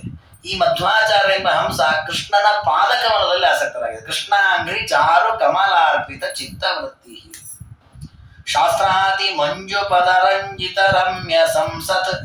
ಇನ್ನು ಆ ಹಂಸ ಅತ್ಯಂತ ಶ್ರೇಷ್ಠವಾಗಿರತಕ್ಕಂತಹ ಮನೋಹರವಾದ ಸ್ಥಳಗಳಲ್ಲಿಯೇ ಸಂಚಾರ ಮಾಡುತ್ತೆ. ಅದು ಮಲಿನವಾದ ಪ್ರದೇಶಕ್ಕೆ ಹಂಸ ಬರಲ್ಲ. ಹಾಗೆ ಇವರು ಕೂಡ ಶಾಸ್ತ್ರದ ಅತಿ ಮಂಜುಳವಾದ ಮನೋಹರವಾದ ಪದಗಳಿಂದ ಕೂಡಿದ ಗ್ರಂಥಗಳಲ್ಲಿಯೇ ಯಾವಾಗಲೂ ವಿಹಾರ ಮಾಡತಕ್ಕಂಥವ್ರು ಮಧ್ವಾಚಾರ್ಯ. ಕೆಲವರ ಗ್ರಂಥಗಳನ್ನು ನೀವು ನೋಡಿದ್ರೆ ಆದಿ ಮಧ್ಯ ಅಂತ ಎಲ್ಲ ಕಡೆ ಶಾಸ್ತ್ರಗಳ ಪ್ರಮಾಣ ವಾಕ್ಯಗಳನ್ನು ಕೊಟ್ಟು ಪರಮಾತ್ಮನ ಗುಣಗಾನದಲ್ಲಿಯೇ ಅವರ ಗ್ರಂಥಗಳು ಇರುವಂಥ. ಹಾಗೆ ಅಂತಹ ಮಧ್ವಾಚಾರ್ಯರೆಂಬ ಹಂಸ ಪಕ್ಷಿ ಆಸ್ಮಾಕ ಹತ್ಸರಸಿ ನಮ್ಮ ಹೃದಯ ಕಮಲದಲ್ಲಿ ವಾಸ ಮಾಡಲಿ. ಅಂದ್ರೆ ಮಧ್ವಾಚಾರ್ಯರು ನಮ್ಮ ಹೃದಯದಲ್ಲಿ ಯಾವತ್ತೂ ನೆಲೆಸಲಿ. ಅವ್ರು ನೆಲೆಸಿದ್ರು ಅಂದ್ರೆ ಅವ್ರ ಜೊತೆಗೆ ದೇವರು ಬರ್ತಾನೆ. ಎಲ್ಲಿ ಹನುಮನ ಅಲ್ಲಿ ಹರಿ. ಹಾಗೆ ಹನುಮನ ಅವತಾರ ಮಧ್ವಾಚಾರ್ಯ ಅವ್ರು ಬಂದ್ರು ಅಂದ್ರೆ ರಾಮನ ಅವತಾರವಾದ ವಿದೇವರು ಬರ್ತಾರೆ. ದೇವರು ಬಂದ ಮೇಲೆ ನಮಗೆಲ್ಲ ಜ್ಞಾನ ಬರಲೇಬೇಕು, ನಮ್ಮ ಉದ್ಧಾರ ಆಗ್ಲೇಬೇಕು. ಹಾಗಾಗಿ ಆಚಾರ್ಯರನ್ನ ತಮ್ಮ ಹೃದಯದಲ್ಲಿ ನೆಲೆಸಲಿ ಅಂತ ರಾಜರು ಪ್ರಾರ್ಥನೆ ಮಾಡುತ್ತಾರೆ. ಜೊತೆಗೆ ಮಧ್ವಾಚಾರ್ಯನ ನೆಲೆಸಲಿ ಅಂತ ಕೇಳ್ಕೊಂಡಿದ್ದು ಯಾಕೆ ಅಂದ್ರೆ ದೇವರನ್ನ ವರ್ಣನೆ ಮಾಡಬೇಕು ಅಂತಾದ್ರೆ ನೇರವಾಗಿ ಮಾಡ್ಲಿಕ್ಕೆ ನಮ್ಮ ಹತ್ರ ಆಗಲ್ಲ. ಯಾಕೆಂದ್ರೆ ನಮಗೆ ದೇವರ ಬಗ್ಗೆ ಗೊತ್ತೂ ಇಲ್ಲ, ನಮ್ಮಲ್ಲ ಆ ಸಾಮರ್ಥ್ಯವೂ ಇಲ್ಲ. ಈ ಜ್ಞಾನ ಬರೋದು ನಮಗೆ ಹೇಗೆ? ನಮಗೆ ದೇವತೆಗಳ ಮೂಲಕ, ಮುಖ್ಯ ಪ್ರಾಣ ದೇವರ ಮೂಲಕವೇ ಈ ಜ್ಞಾನ ಬರೋದಕ್ಕೆ ನಾವು ಪ್ರತಿಯೊಂದು ಕರ್ಮವನ್ನು ಕೂಡ ಮುಖ್ಯ ಪ್ರಾಣ ದೇವರ ಮೂಲಕವೇ ಮಾಡ್ತಾ ಇದ್ದೇವೆ ಅಂತ ಸಂಕಲ್ಪ ಮಾಡೋದು. ಮುಖ್ಯ ಪ್ರಾಣ ದೇವರ ಮೂಲಕವೇ ಅದನ್ನು ಸಮರ್ಪಣೆ ಮಾಡೋದು. ಭಾರತೀಯರೊಳ ಮುಖ್ಯ ಪ್ರಾಣ ಅಂತ ಎಲ್ಲ ಕಡೆ ಹೇಳ್ತೇವೆ ನಾವು ಅದನ್ನು.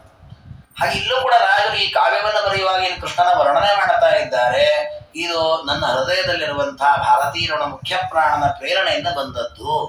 ಹಾಗೆ ನೀವು ಚಿಂತನೆ ಮಾಡೋರಿಗೆ ಎಚ್ಚರ ಇರಬೇಕಲ್ಲ.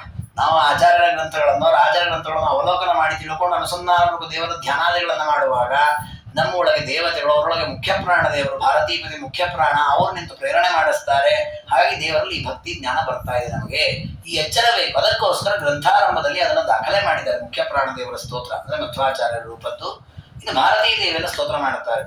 ತಾಟಂಕದ್ವಯ ಶೋಭಿಕರ್ಣ ಯುಗಲಂ ಭ್ರಾಜದ್ವಯ ವೀಕ್ಷಣಂ ಪೂರ್ಣೇಂದುದ್ಯುತಿ ವಿದ್ರುಮಾಧರ ರುಚ ವ್ಯಾಮಿಶ್ರ ಮಂದಸ್ಮಿತಂ ಈಶತ್ ಕುಂಚಿತ ಕುಂತಲಂ ಸತಿಲಕಂ ನಾಸೋಲ್ಲಸನ್ಮೌಕ್ತಿಕಂ ಭೂಯಾತ್ ಕೂರ್ಮ ಸದೃಕ್ಷ ಗಂಡಯುಗಲಂ ವಾಣಿಮುಖಂ ಶ್ರೇಯಸೇ. ವಾಣಿಮುಖ, ವಾಣಿ ಅಂದ್ರೆ ಭಾರತೀ ದೇವಿಯರು, ಅವರ ಮುಖವನ್ನು ನಾನು ಆಶ್ರಯಿಸ್ತೇನೆ. ಆ ಮುಖವನ್ನು ಆಶ್ರಯಿಸುವುದರಿಂದ ನಮಗೇನಾಗಬೇಕು? ಒಳ್ಳೆಯ ತತ್ವಜ್ಞಾನ ಬರುವಂತಾಗಬೇಕು. ನಮಗೆ ಒಳ್ಳೆಯ ಶ್ರೇಯಸ್ಸನ್ನ ಆ ಮುಖ ಕರುಣಿಸಲಿ. ಮುಖ್ಯ ಪ್ರಾಣ ದೇವರ ಮಡದಿಯಾದ ಭಾರತೀ ದೇವಿಯ ಮುಖವನ್ನು ನಾವು ಆರಾಧನೆ ಮಾಡಿದ್ರೆ, ಭಕ್ತಿಯಿಂದ ಸ್ತೋತ್ರ ಮಾಡಿದ್ರೆ, ಅವರೇನು ಮಾಡ್ತಾರೆ? ಒಳ್ಳೆಯ ಜ್ಞಾನವನ್ನು, ಶ್ರೇಯಸ್ಸನ್ನ, ಅಭಿವೃದ್ಧಿಯನ್ನ ಮಾಡಿಕೊಡುತ್ತಾರೆ.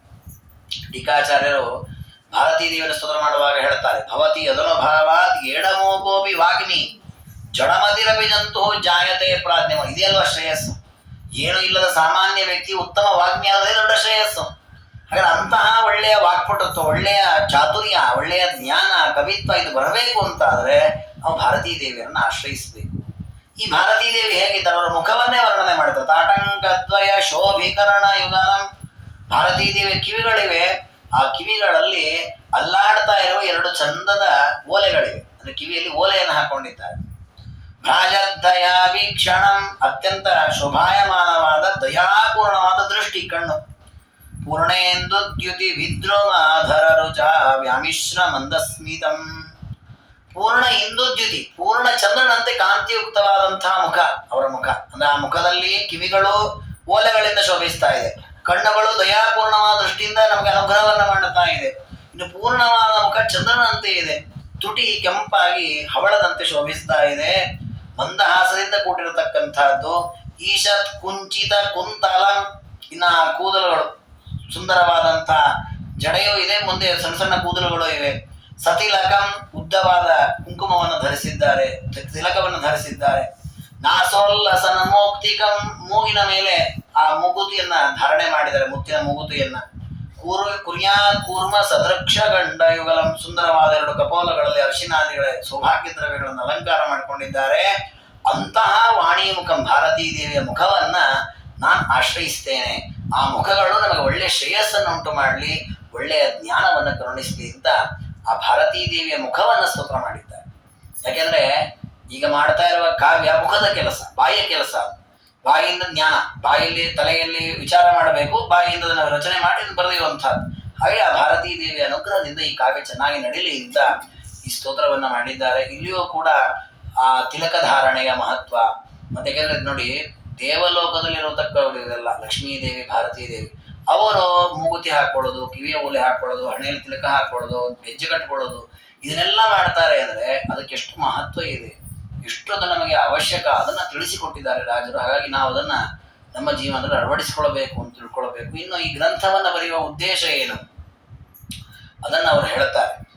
ವಾದಿರಾಜ ಗುರುಸಾರ್ ಈ ಗ್ರಂಥವನ್ನು ನಾನು ಹೇಗೆ ಬರಿತಾ ಇದ್ದೇನೆ, ಏನು ಆಶ್ರಯಿಸಿದ್ದೇನೆ ಅಂತ ಅವರು ಹೇಳ್ತಾರೆ. ಶ್ರೀನಾಥ ಕೀರ್ತ್ಯಂಬುಜ ಸೇವ್ಯ ಗಂಧಂ ಪ್ರಾಣಸ್ಸ ಸಂಗ್ರಹ್ಯ ವಿಹರ್ತುಮೀಷ್ಟೇ. ಈ ಗ್ರಂಥದಲ್ಲಿ ನಾನು ಈಗ ಕೃಷ್ಣನ ಕಥೆಯನ್ನು ಹೇಳೋದು. ಶ್ರೀನಾಥ ಲಕ್ಷ್ಮೀಪತಿಯಾದ ಕೃಷ್ಣ, ಅವನ ಕೀರ್ತಿ, ಅವನ ಚರಿತ್ರೆ, ಅವನ ಮಹಿಮೆ, ಆ ಮಹಿಮೆಗಳ ಕಮಲದ ಮಕರಂದವನ್ನ, ಅದರ ಗಂಧವನ್ನ ಚೆನ್ನಾಗಿ ಜಗತ್ತಲ್ಲಿ ತೋರಿಸಿ ಅದರ ಆಸ್ವಾದನೆಯನ್ನ ಮಾಡಿಸುವ ಸಾಮರ್ಥ್ಯ ಮುಖ್ಯ ಪ್ರಾಣದೇವರಿಗಿದೆ. ಪ್ರಾಣಹಾಸ ಸಂಗ್ರಹ್ಯ ವಿಹರ್ತುಮೀಷ್ಟೇ. ಅದು ಲೋಕದಲ್ಲೂ ಹಾಗೆ ಅಲ್ವಾ? ಕಮಲದಲ್ಲಿರುವ ಮಕರಂದ, ಅದರ ಸುಗಂಧ ನಮಗೆ ಬರುವುದು ಹೇಗೆ? ಗಾಳಿ ಬೀಸಿದಾಗ ಬರುತ್ತೆ. ಯಾವುದೇ ಒಂದು ಹೂವಿನದ್ದು ಯಾವುದೋ ಪರಿಮಳ ನಾವು ಬರೋದು ಗಾಳಿ ಬೀಸಿದಾಗ ಬರುತ್ತೆ. ಹಾಗೆ ರಾಜರಂತಾರೆ ಪರಮಾತ್ಮನ ಶ್ರೇಷ್ಠವಾದ ಕಥೆ ಎಂಬಂತಹ ಸುಗಂಧ ಜಗತ್ತಿಗೆ ಬರಬೇಕು ಅಂದ್ರೆ ಗಾಳಿ ಬೀಸಬೇಕು. ಗಾಳಿ ಅಂದ್ರೆ ಗಾಳಿ ಅವತಾರ, ಮುಖ್ಯ ಪ್ರಾಣದೇವರ ಅವತಾರ ಮಧ್ವಾಚಾರದ ಸಮರ್ಥ. ಅಥವಾ ನೀವು ಬರ್ಲಿಕ್ಕಾಗಲ್ಲ, ಮತ್ತೆ ನೀವೇ ಬರಿತೀರಿ? ಅದಕ್ಕೆ ಸೋಹಂ ತದೀಯಾಗಮ ವಿಸ್ತೃತಂ ತದ್ವಾಣಿ ಮುಖಂ ವಾಸಯಿತುಂ ವೃಣೋಮಿ. ಮುಖ್ಯ ಪ್ರಾಣದೇವರೇ ಸಮರ್ಥರು, ಆದ್ರೆ ನಾವು ಸಮರ್ಥರಲ್ಲ ನಿಜ. ಆದರೂ ಆ ಮುಖ್ಯ ಪ್ರಾಣದೇವರು ತಮ್ಮ ಗ್ರಂಥಗಳನ್ನು ತಿಳಿಸಿದ್ದಾರೆ. ದೇವರನ್ನು ಹೇಗೆ ತಿಳಿಬೇಕು, ಹೇಗೆ ಆರಾಧನೆ ಮಾಡಬೇಕು, ಹೇಗೆ ಉಪಾಸನೆ ಮಾಡಬೇಕು ಅಂತ. ಹಾಗೆ ತದೀಯ ಆಗಮ ವಿಸ್ತೃತಂ. ಮುಖ್ಯ ಪ್ರಾಣದೇವರು ಆ ಪರಮಾತ್ಮನ ಶ್ರೇಷ್ಠವಾದ ಕೀರ್ತಿಯ ಗಂಧವನ್ನು ತಮ್ಮ ಗ್ರಂಥಗಳಲ್ಲಿ ಏನು ವಿಸ್ತಾರವಾಗಿ ಬರೆದಿದ್ದಾರೋ ಅದನ್ನು ಸಂಗ್ರಹಿಸಿ ನಾನೊಂದು ಕೃತಿ ಮಾಡಿ ಕೊಡ್ತೇನೆ. ಅಂದ್ರೆ ತಾವು ಈ ಕೃತಿ ಬರೀತಾ ಇರೋದು ದೇವರ ಚರಿತ್ರೆಯನ್ನು ಹೇಳಲಿಕ್ಕೆ ಬರೋದಿಲ್ಲ, ಬೇರೆ ಏನು ಉದ್ದೇಶ ಇಲ್ಲ. ಲೋಕದಲ್ಲಿ ಕೀರ್ತಿ ಬರಲಿ ಅಂತನೋ ಪ್ರಸಿದ್ಧಿ ಆಗ್ಬೇಕು ಅಂತನೋ ಏನಿಲ್ಲ, ಕೇವಲ ಪರಮಾತ್ಮ ಪ್ರೀತನಾಗ್ಬೇಕು. ಆದ್ರೆ ಈಗ ಹಾಗಂತ ಹೇಗೆಗೋ ಬರೆದು ಬಿಡೋದಲ್ಲ. ತಾವೇ ಹೇಳಿದಾರೆ ಹಿಂದೆ, ವೇದಾಂತ ಗ್ರಂಥಗಳನ್ನ ಬ್ರಹ್ಮಸೂತ್ರದ ಮೂಲಕ ಅರ್ಥ ಮಾಡಿಕೊಡುವಾಗ ಹೇಗೋ ಅರ್ಥ ಮಾಡಿಕೊಡೋಲ್ಲ. ಸದ್ವಾತಾಗಮ ಪೋಷಿತಾತ್ಮಯ, ಮುಖ್ಯ ಪ್ರಾಣದೇವರ ಗ್ರಂಥಗಳಿಂದ ಪೋಷಿತವಾಗಬೇಕು. ಹಾಗೆ ತಾವು ಕೃಷ್ಣನ ಕಥೆಯನ್ನು ಹೇಗೆ ಹೇಳ್ತಾ ಇದ್ದಾರೆ? ತಮಗೆ ಹೇಗೆ ಭಾಗವತಾದಿಗಳನ್ನು ಓದಿಬಿಡ ತಮಗೇನು ಅನಿಸುತ್ತನ್ನು ಹೇಳ್ತಾ ಇದ್ದಾರಾ? ಇಲ್ಲ, ಮಧ್ವಾಚಾರ್ಯರ ಗ್ರಂಥಕ್ಕೆ ಅನುಗುಣವಾಗಿ ಹೇಳ್ತಾ ಇದ್ದಾರೆ. ಇದು ರಾಜರ ಗ್ರಂಥದಲ್ಲಿರೋ ವೈಭವ. ನಾವು ಸಾಮಾನ್ಯವಾಗಿ ಬೇರೆ ಬೇರೆ ಕಾವ್ಯಗಳನ್ನು ನೋಡಿದ್ವಿ. ಉದಾಹರಣೆಗೆ ರಘುವಂಶಾದಿ ಕಾವ್ಯಗಳನ್ನು ನೀವು ನೋಡಿದ್ರೆ ಅಲ್ಲಿ ರಾಮಾಯಣದ ಕಥೆ ಇದೆ. ಆ ರಾಮಾಯಣ ಯಾವ ಗ್ರಂಥದ ಆಧಾರದಲ್ಲಿ ಬಂದಿದೆ ಅಂದ್ರೆ ರಘುವಂಶದಲ್ಲಿ ಆ ಕವಿ ಬರೆದಿರತಕ್ಕ ವಿಷಯಗಳೆಲ್ಲ ಯಾವುದೋ ಒಂದು ಗ್ರಂಥದ ಆಧಾರದಲ್ಲಿ ಇರಬೇಕು. ಯಾವ ಗ್ರಂಥ ಆಧಾರದಲ್ಲಿ ಕೇಳ್ರಿ ಅವ್ರ ಆಧಾರ ಕೊಡ್ಲಿಕ್ಕೆ ಬರೋಲ್ಲ. ಯಾಕಂದ್ರೆ ಅವರಿಗೆ ಎಲ್ಲೆಲ್ಲಿ ಚೆನ್ನಾಗಿರೋದು ಕಾಣ್ತೀರ ಸೇರಿಸಿ ಬಿಟ್ಬಿಟ್ಟಿರ್ತಾರೆ. ಅವ್ರಿಗೆ ಒಂದು ಪಂಥ ಅಂತ ಇಲ್ಲ, ಒಂದು ಮತ ಅಂತ ಇಲ್ಲ. ಅಂದ್ರೆ ಈ ಮತದ ಆಚರಣೆ ನಾವು ಅನುಷ್ಠಾನ ಮಾಡ್ತೀವಿ ಅಂತ ಇಲ್ಲ. ಕವಿಗಳು ಹಾಗೆ, ಅವ್ರಿಗೆ ಯಾವ ನಿರ್ಬಂಧವೇ ಇಲ್ಲ. ತಲೆಗೆ ಬಂದಾಗ ಬರೆಯೋದು ಒಂದು ರೀತಿ ಹೇಳೋದಾದ್ರೆ. ಆದ್ರೆ ಅದೊಂದು ಶೈಲಿ ಇರ್ತದೆ, ಒಂದು ವ್ಯಾಕರಣ ಶಾಸ್ತ್ರಾದಿ ಚೌಕಟ್ಟಲ್ಲಿ ಬರೆದಿರ್ತಾರೆ. ಅದ್ರ ಬಿಟ್ಟು ನೀವು ಅದಕ್ಕೆ ತತ್ವ ವಿಮರ್ಶೆ ಮಾಡಬಾರದು. ನೀವು ಇದನ್ನ ಹೆಂಗೆ ಹೇಳಿದ್ರಿ, ಇದು ದ್ವೈತ ಸಿದ್ಧಾಂತಕ್ಕೆ ಅನುಕೂಲವೋ ಅದ್ವೈತ ಸಿದ್ಧಾಂತ ಅದೆಲ್ಲ ಕೇಳಲಿಕ್ಕಿಲ್ಲ. ನೀವು ಕವಿಗಳವರು ಅವ್ರು ಏನೋ ಬರೀತಾರೆ. ಅದು ರಾಜರಾಗಿ ಬರೋದಿಲ್ಲ. ಅವರು ತಮ್ಮ ಗ್ರಂಥದಲ್ಲಿ ಒಂದೊಂದು ಶ್ಲೋಕವನ್ನು ಬರೆಯುವಾಗಲೂ ಕೂಡ ಮಧ್ವಾಚಾರ್ಯರ ಸಿದ್ಧಾಂತಕ್ಕೆ ಅನುಗುಣವಾಗಿಯೇ ಬರೆದಿದ್ದಾರೆ. ಅಂದ್ರೆ ಕಾವ್ಯ ಅಂತೇಳಿ ಹೇಗೆಗೋ ಬರೀಲಿಲ್ಲ. ಇದು ವೈಶಿಷ್ಟ್ಯ. ನಾವು ಇದನ್ನ ಜೀವನದಲ್ಲಿ ರೂಢಿಸ್ಕೊಳ್ಬೇಕು. ಕೆಲವೊಮ್ಮೆ ನಾವು ಕೆಲವು ಕಲೆಗಳನ್ನ ಅಭ್ಯಾಸ ಮಾಡುತ್ತೇವೆ. ಸಂಗೀತ ಇರಬಹುದು, ಚಿತ್ರಕಲೆ ಇರಬಹುದು, ಬೇರೆ ಬೇರೆ ಕಲೆಗಳನ್ನ ಅಭ್ಯಾಸ ಮಾಡುತ್ತೇವೆ. ಆ ಅಭ್ಯಾಸ ಮಾಡಿದ ಕಲೆಯನ್ನು ಯಾವುದಕ್ಕೂ ವಿನಿಯೋಗ ಮಾಡಬೇಕು ಅಂದ್ರೆ ನಮ್ಮ ಸಿದ್ಧಾಂತದ ಪ್ರಚಾರಕ್ಕೆ ವಿನಿಯೋಗ ಮಾಡಬೇಕು. ನೋಡಿ, ರಾಜನ ಮಾಡಿದ ಆ ಕೆಲಸ. ಅವ್ರು ದೊಡ್ಡ ಕವಿ. ಅವರು ಇದೇ ಒಂದು ಕಾವ್ಯವನ್ನ ಪುಣೆಯ ಒಬ್ಬ ರಾಜನ ವರ್ಣನೆ ಮಾಡ್ಲಿಕ್ಕೆ ಅಂತ ಒಂದು 5 ಸರ್ಗವಿಲ್ಲ, 15 ಸರ್ಗ ಬೇಡ, ಅವರು ಒಂದು 5 ಸರ್ಗ ಬರೆದು ಕೊಟ್ಟಿದ್ರು. ರಾಜ ವಜ್ರಕೋಚ ಹಾಕಿಬಿಟ್ಟಿದ್ದ ವಾದರಾಜರಿಗೆ. ಅವರನ್ನು ನೀನು ₹1 ಕೊಡೋದು ಬೇಡ, ನಾನು ಕೃಷ್ಣನನ್ನೇ ವರ್ಣನೆ ಮಾಡ್ತೇನೆ ಅಂತ. ಯಾಕೆ ಅಂದ್ರೆ ನಮ್ಮ ಪ್ರತಿಯೊಂದು ಮಾತು, ನಮ್ಮ ಪ್ರತಿಯೊಂದು ಕಾರ್ಯವು ಸದ್ವಿನಿಯೋಗ ಆಗಬೇಕು, ದುರ್ವಿನಿಯೋಗ ಆಗಬಾರ್ದು. ಹಾಗಾಗಿ ಅವರೇನ್ ಮಾಡಿದ್ರು, ನಾನು ಕೃಷ್ಣನ ಕಥೆಯನ್ನು ಹೇಳ್ತೇನೆ, ಹಾಗಂತ ಭಾಗವತ ಮಹಾಭಾರತವನ್ನು ಹಿಡ್ಕೊಂಡು ನೀವು ಕಥೆ ಹೇಳಲಿಕ್ಕೆ ಹೋದ್ರೆ ಅನೇಕ ಸಂದೇಹಗಳು ಬರುತ್ತೆ, ಅನೇಕ ಗೊಂದಲಗಳು ಬರುತ್ತೆ, ತಪ್ಪಾದ ಅರ್ಥವಾಗತ್ತೆ. ಸರಿಯಾಗಿ ಕೃಷ್ಣನ ಕಥೆ ಅರ್ಥ ಆಗಬೇಕಾ? ಆಚಾರ್ಯರ ಗ್ರಂಥಕ್ಕೆ ಅನುಗುಣವಾಗಿ ಓದಬೇಕು. ಇದಕ್ಕೆ ಬೇರೆ ಏನೋ ವಿಷಯ ಬೇಡ. ಒಂದೇ ಒಂದು ದೃಷ್ಟಾಂತ ನೋಡಿದ್ರೆ ಗೊತ್ತಾಗತ್ತೆ. ಏನದು? ಕೃಷ್ಣನಿಗೂ ರಾಮನಿಗೂ ಪರಶುರಾಮನಿಗೂ ಯುದ್ಧವಾಯಿತು ಅಂತ ಬರುತ್ತೆ ರಾಮಾಯಣದಲ್ಲಿ. ರಾಮದೇವರಿಗೂ ಪರಶುರಾಮನಿಗೂ ಯುದ್ಧ. ಸೀತಾ ಸ್ವಯಂವರ, ಸೀತಾ ದೇವಿನ ಮದುವೆ ಮಾಡಿಕೊಂಡ ದಶರಥ ರಾಮ ಎಲ್ಲ ಬರ್ತಾ ಇದ್ದಾರೆ. ಪರಶುರಾಮ ಎದುರಿಗೆ ಬರ್ತಾರೆ, ಇಬ್ಬರಿಗೂ ಯುದ್ಧವಾಗತ್ತೆ. ಯುದ್ಧವಾದಾಗ ನೀವು ರಾಮಾಯಣಾದಿಗಳನ್ನ ನೋಡಿದ್ರೆ ಪರಶುರಾಮ ದೇವರಿಗೆ ಗರ್ವಭಂಗ ಆಯಿತು, ರಾಮ ವಿಜಯಿಯಾದ ಅಂತ ಕಥೆ ಇದೆ. ಇದನ್ನು ಹೀಗೆ ನಾವು ತಿಳ್ಕೊಂಡ್ಬಿಡ್ತೇವೆ. ಮಧ್ವಾಚಾರ್ಯರು ಒಬ್ಬರೇ ಹೇಳಿದ್ದು, ರಾಮ ಪರಶುರಾಮ ಬೇರೆ ಬೇರೆ ಅಲ್ಲ, ಅವರಿಬ್ರು ದೇವರದ್ದೇ ಅವತಾರ. ಇದು ಲೋಕ ವಿಡಂಬನೆ ಮಾಡಿದ್ದಷ್ಟೇ ಬಿಟ್ರೆ ಅಲ್ಲಿ ಅವರಿಬ್ರು ಕಲಹವೂ ಆಗಿಲ್ಲ, ಅಲ್ಲಿ ಯಾರ ಗರ್ವಭಂಗವೂ ಇಲ್ಲ, ದೇವರಲ್ಲಿ ದೋಷವೇ ಇಲ್ಲ. ಈ ದೇವರ ಸುಮ್ಮನೆ ನಾಟಕ ಮಾಡಿದ. ಅದು ಮತ್ತಲ್ಲೆಲ್ಲ ಬೇರೆ ತತ್ವಗಳಿದೆ. ಅದೈತಿನ ಸಂಹಾರ ಮಾಡಬೇಕಿತ್ತು, ಅದೆಲ್ಲ ವಿಷಯಗಳಿರಲಿ. ಅಂತೂ ಪರಶುರಾಮ ದೇವರಿಗೂ ರಾಮದೇವರ ಈ 2 ರೂಪಗಳಿಗೂ ಅಪಚಾರವಾಗದೇ ಇದ್ದಂತೆ ಎರಡೂ ಕೂಡ ಪರಮಾತ್ಮನದ್ದೇ ಅವತಾರ. ಅಲ್ಲಿ ಯಾವುದೇ ಅಪಚಾರ ಇಲ್ಲ, ಯಾವುದೇ ಭೇದ ಇಲ್ಲ, ಯಾವುದೇ ದೋಷ ಇಲ್ಲ ಅನ್ನುವ ತತ್ವಜ್ಞಾನ ರಾಮಾಯಣ ಮಹಾಭಾರತ ಯಾವುದರಿಂದಲೂ ನಮಗೆ ಬರೋದಿಲ್ಲ. ಕೇವಲ ಮಧ್ವಾಚಾರ್ಯರಿಂದ ಮಾತ್ರ ಬರೋದು. ಹಾಗೆ ವಜ್ರಾಜರಂತಾರೆ, ನಾನು ಕೃಷ್ಣನ ಕಥೆಯನ್ನು ಹೇಳಬೇಕು ಅಂತ ಕೃಷ್ಣನಿಗೆ ಅಪಚಾರ ಮಾಡಬಾರ್ದಲ್ಲ. ಭಾಗವತಾದಿಗಳನ್ನು ಓದಿದಾಗ ಕೆಲವು ಕಡೆ ಕೃಷ್ಣನಿಗೆ ಅಪಚಾರ ಮಾಡುವ ಪ್ರಸಂಗ ಇದೆ. ವೇದವ್ಯಾಸರು ಅಪಚಾರ ಮಾಡಿಲ್ಲ, ಹಾಗೆ ಮೋಹಕವಾಗಿ ಮಾತಾಡಿದ್ದಾರೆ ವೇದವ್ಯಾಸರು. ಸರಿ ಮಾಡಬೇಕಲ್ಲ ಅದನ್ನ ಮಧ್ವಾಚಾರ್ಯ ತಮ್ಮ ತಾತ್ಪರ್ಯಗಳಿಂದ ಸರಿ ಮಾಡಿದ್ದಾರೆ. ಅದನ್ನ ಆಶ್ರಯಿಸಿ ನಾನು ಬರೀತೇನೆ. ಆಗ ಒಂದು ಕಡೆಯೂ ದೇವರಿಗೆ ಅಪಚಾರವಾಗೋದಿಲ್ಲ. ಇದು ನಿಜವಾಗಿ ನಾವು ಮಾಡಬೇಕಾದ. ನಾವು ನೋಡಿ, ಉದಾಹರಣೆಗೆ ಬೇಕಾದಷ್ಟು ಕನ್ನಡದಲ್ಲಿ ಪದ್ಯಗಳಿವೆ. ನಾವು ಪುರಂದರದಾಸರು, ವಿಜಯದಾಸರು ಪದ್ಯಗಳನ್ನೇ ಹಾಡ್ತೇವೆ. ಯಾಕೆ ಬೇರೆ ದಾಸರದ ಹಾಡಬಾರದು? ಅಥವಾ ಇತ್ತೀಚಿನ ಅರ್ವಾಚಿನ ದಾಸರು ಬರೆದಿದ್ದಾರೆ ಬೇಕಾದಷ್ಟು, ನಾವೇ ಕೂತು ಬರ್ಕೊಳ್ಳಿಕ್ಕೂ ಬರುತ್ತೆ. ಯಾಕೆ ನಾವು ಈ ದಾಸರು, ಪುರಂದರದಾಸರು, ವಿಜಯದಾಸರು ಅವ್ರದೇ ಯಾಕೆ ಹಾಡಾಡ್ತೇವೆ ಅಂದ್ರೆ ಅವರು ಬರೆದ ಗ್ರಂಥದಲ್ಲಿ ದೋಷಗಳಿಲ್ಲ, ಎಲ್ಲೂ ದೇವರಿಗೆ ಅಪಚಾರ ಮಾಡಿಲ್ಲ. ಅವರು ದೇವರನ್ನ ಹೇಗೆ ಉಪಾಸನೆ ಮಾಡಬೇಕು ಅಂತ ಶಾಸ್ತ್ರದಲ್ಲಿ ಹಾಗೇ ತಿಳಿಸಿಕೊಟ್ಟಿದ್ದಾರೆ. ಹಾಗಾಗಿ ಅವರು ಹಿಂದೆ ಬಂದ ಬೇರೆ ಬೇರೆ ದಾಸರಿದ್ರು ನಾವು ತಗೊಂಡಿಲ್ಲ. ಈ ಉದಾಹರಣೆಗೆ ಮಧ್ವ ಪಂಥವನ್ನು ಬಿಟ್ಟು ಬೇರೆ ಪಂಥಗಳಲ್ಲೂ ಕೆಲವು ದಾಸರಲ್ಲಿ ಹುಟ್ಟಿ ಕೆಲವು ಕಾವ್ಯಗಳನ್ನು ಬರೆದಿದ್ದಾರೆ, ಕೆಲವು ಪದ್ಯಗಳನ್ನು ಬರೆದಿದ್ದಾರೆ, ಸ್ತೋತ್ರಗಳನ್ನು ಬರೆದಿದ್ದಾರೆ. ನಾವು ಅದು ಯಾವುದು ಓದಲ್ಲ, ಪಾರಾಯಣ ಮಾಡಲ್ಲ. ನಮ್ಗೆ ದ್ವೇಷ ಅಲ್ಲ. ಯಾಕೆ ಮಾಡಲ್ಲ? ತತ್ವದಲ್ಲಿ ಅಪಚಾರ ಆಗಬಾರದು. ದೇವರನ್ನ ತಿಳಿಯುವಾಗ ಯಾವುದು ದೇವರ ಅವತಾರ ಅಲ್ಲ, ಯಾವುದು ದೇವರ ಅವತಾರ. ನೋಡಿ, ಬುದ್ಧ ಅನ್ನೋದು ಪರಮಾತ್ಮನದ್ದೇ ರೂಪ. ಅದನ್ನ ದಶಾವತಾರದಲ್ಲಿ ಪರಿಗಣನೆ ಮಾಡಲ್ಲ. ನೀವು ಇದು ರಾಮಾನುಜ ಪಂಥದಲ್ಲಿ ನೋಡಿದ್ರೆ ನೀವು ವೇದವ್ಯಾಸರು ಸಾಕ್ಷಾತ್ ನಾರಾಯಣ ಅವತಾರ, ಯಾವ್ದೋ ಋಷಿ ಅಂತ ಹೇಳ್ತಾರ ಅವರು. ಹಾಗಾದ್ರೆ ಇದೆಲ್ಲ ಏನು? ಪುರಾಣಗಳನ್ನು ಓದಿಯೂ ಕೂಡ ತಪ್ಪಾದ ಜ್ಞಾನ. ಈ ರೀತಿಯ ಜ್ಞಾನ ಬರಬಾರದು. ಅದಕ್ಕೆ ವಾದರಾಜರಂತಾರೆ, ನಾನು ಕೃಷ್ಣನ ವರ್ಣನೆ ಮಾಡುವಾಗ ಇಲ್ಲೂ ಕೃಷ್ಣನಿಗೆ ಅಪಚಾರ ಮಾಡಲ್ಲ, ದೇವರಿಗೆ ಅಪಚಾರ ಮಾಡಲ್ಲ. ಯಾಕೆ ಅಂದ್ರೆ ತದೀಯಾಗಮ ವಿಸ್ತೃತಂ ತದ್ವಾಣಿ ಮುಖಂ. ಮುಖ್ಯ ಪ್ರಾಣ ದೇವರು ಏನೊಂದು ಗ್ರಂಥಗಳನ್ನು ಬರೆದಿದ್ದಾರೆ ಮಧ್ವಾಚಾರ್ಯರಾಗಿ ಬಂದು, ಆ ಆಗಮಗಳನ್ನು ಅವಲಂಬಿಸಿ ನಾನು ಗ್ರಂಥವನ್ನು ಬರೀತೇನೆ. ಎಲ್ಲಿಯೂ ಕೃಷ್ಣನಿಗೆ ಅಪಚಾರವಾಗದಂತೆ ಬರೀತೇನೆ. ಅದಕ್ಕೋಸ್ಕರ ನಾನು ಮಧ್ವಾಚಾರ್ಯರನ್ನ ವಾಕ್ಶುದ್ಧಿಗಾಗಿ ಆ ಭಾರತೀ ದೇವಿಯನ್ನು ನಾನು ಆಶ್ರಯಿಸ್ತೇನೆ ಅಂತ ವರ್ಣನೆ ಮಾಡ್ತಾರೆ. ಇದು ನಮ್ಮ ಜೀವನಕ್ಕೊಂದು ಮಾರ್ಗದರ್ಶನ. ಏನು ಅಂದ್ರೆ ನಾವು ಯಾವತ್ತೂ ಕೂಡ ಯಾವುದೇ ಪ್ರಸಂಗದಲ್ಲಿ ದೇವರ ಸ್ತೋತ್ರಾದಿಗಳನ್ನು ಮಾಡುವಾಗ ನಮಗೆ ಆ ಎಚ್ಚರ ಇರಬೇಕು. ನಮ್ಮ ಸ್ತೋತ್ರ, ನಮ್ಮ ಪೂಜೆ, ನಮ್ಮ ಆರಾಧನೆ, ನಮ್ಮ ಈ ಒಂದು ಪ್ರವೃತ್ತಿ ದೇವರಿಗೆ ಅಪಚಾರ ಮಾಡಬಾರದು. ಕೆಲವೊಮ್ಮೆ ನಮ್ಮ ಪ್ರವೃತ್ತಿ ಹಾಗೆ ಆಗುತ್ತೆ, ನಾವೇನೋ ಶ್ರಮಪಟ್ಟು ಮಾಡ್ತಾ ಇರ್ತೇವೆ, ಆದರೆ ಕಡೆಗೆ ದೇವರಿಗೆ ಅಪಚಾರವಾಗಲಿ ತಲ್ಲೀನವಾಗುತ್ತೆ. ಕೆಲವರೆಲ್ಲ ಭಕ್ತಿಯಿಂದ ಪೂಜೆ ಮಾಡ್ತಿರ್ತಾರೆ. ಗಣಪತಿ ಪೂಜೆ ಮಾಡಬೇಕು ಅಂತ ಬಹಳ ಭಕ್ತಿ ಎಷ್ಟು ಉಕ್ಕಿ ಬಿಟ್ಟಿದೆ ಅಂದ್ರೆ ಸಾಲಿಗ್ರಾಮದ ಮೇಲೆ ಗಣಪತಿನ ಇಟ್ಬಿಟ್ಟಿರ್ತಾನೆ. ಈ ಗಣಪತಿಯೇ ಉತ್ತಮ ಅಂತ ಗಣಪತಿನೇ ಝಾಡಿಸಿ ಹೊದಿತಾನೆ. ನಾನು ಸಾಲಿಗ್ರಾಮ ಪೂಜೆ ಮಾಡೋನು, ನನ್ನನ್ನೇ ಮೇಲೆ ಇಟ್ಬಿಟ್ಟಿದ್ದಿಲ್ಲ ನೀನು. ಹಾಗಾದ್ರೆ ನೋಡಿ, ಹೊಸ ನಾವೇನೋ ದೊಡ್ಡ ಭಕ್ತಿಯಿಂದ ಪೂಜೆ ಮಾಡಿದ್ವಿ, ಎಷ್ಟು ಊದ್ಕಡ್ಡಿ ಹಚ್ಚಿದ್ವಿ, ಎಷ್ಟು ನೈವೇದ್ಯ 27 ಯಾಕೆ 48 ಮೋದಕ ನೈವೇದ್ಯ ಮಾಡ್ರಿ, ಗಣಪತಿ ಒಂದು ತಗೊಳ್ಳೋದು. ಯಾಕೆ ನೀನು ಅಪಚಾರ ಮಾಡ್ತಾ ಇದ್ದಿ ಅಂತಾನೆ ದೇವರು. ಹಾಗಾಗಿ ದೇವರನ್ನ, ದೇವತೆಗಳನ್ನ ಹೇಗೆ ಆರಾಧನೆ ಮಾಡಬೇಕು ಅನ್ನುವ ಕ್ರಮ ಕೊಟ್ಟದೇ ಮಧ್ವಾಚಾರ್ಯ. ಅವರ ಗ್ರಂಥಗಳ ಆಧಾರದಲ್ಲಿ, ಅವರು ಕೊಟ್ಟ ಮಾರ್ಗದರ್ಶನದಲ್ಲಿ ನಾವು ದೇವರ ಆರಾಧನೆಯನ್ನು ಮಾಡಬೇಕು. ಅದನ್ನು ರಾಜರು ತೋರಿಸಿಕೊಟ್ಟಿದ್ದಾರೆ. ಅದಾದ ಮೇಲೆ ತಮ್ಮ ಪರಿಚಯವನ್ನ ಮಾಡಿಸ್ತಾರೆ. ಈ ಕಾವ್ಯ ಬರೀತಾ ಇರೋದು ವಾದಿರಾಜ ಗುರು ಸಾರ್ವರು. ನಾನು ಯಾರು, ನನ್ನ ಹಿನ್ನೆಲೆ ಏನು ಅದನ್ನು ಹೇಳುತ್ತಾರೆ.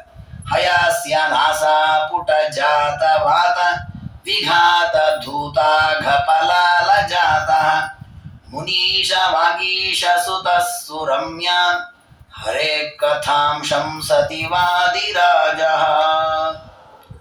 ವಾದಿರಾಜ ಗುರು ಸಾರ್ವರು ತನ್ನ ವ್ಯಕ್ತಿತ್ವವನ್ನು ತೋರಿಸಿಕೊಡ್ತಾರೆ. ನಾನು ಎಂಥವನು?